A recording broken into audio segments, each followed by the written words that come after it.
Good afternoon, and thank you all for being here today. I want to start by thanking all of the incredible civil rights leaders and champions that are standing beside me and behind me for joining us today. Yet again, in the first many days of this administration, this group, representing millions upon millions of Americans, stand in solidarity for equality and justice for all our people. We have a lot of important speakers this morning, so I'm going to be brief, but I want to address three key and critical points. First, yesterday, the president continued to applaud himself as a champion of LGBTQ equality for his decision to leave in place historic non-discrimination protections implemented by President Obama. So let me be clear, and let us all be clear. Claiming ally status for not overturning the progress of your predecessor is a ridiculously low bar.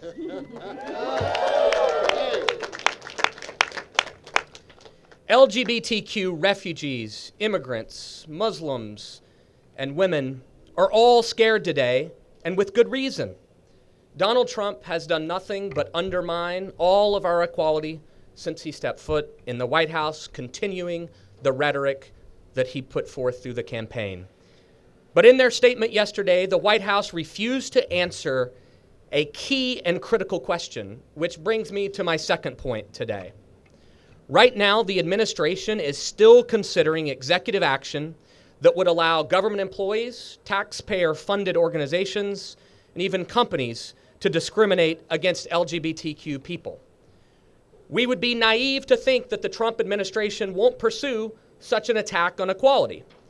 After all, Donald Trump has pledged during this campaign to sign the so-called and hateful First Amendment Defense Act, an act which would allow individuals and many businesses to discriminate against LGBTQ people, and it would be no surprise for him to now do this via executive order.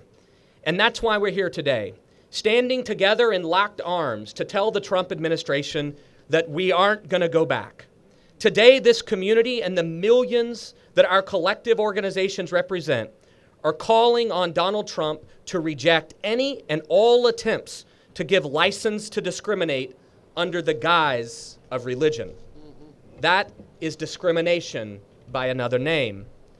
The president cannot advance an executive order that would allow healthcare providers to refuse to treat LGBTQ patients, that could allow child welfare organizations to deny children a loving home, that could allow government employees to turn away LGBTQ people simply because of who they are. This is un-American and it's wrong. And lastly, I want to be clear about something. The LGBTQ community has been under attack by this president and this administration since day one. LGBTQ people are women. We are Muslims. We are immigrants. We are refugees. We are all interconnected.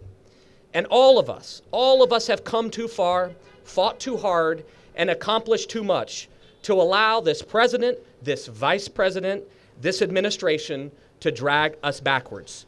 So when Donald Trump attacks one of us, he is going to hear from all of us. Thank you all very much.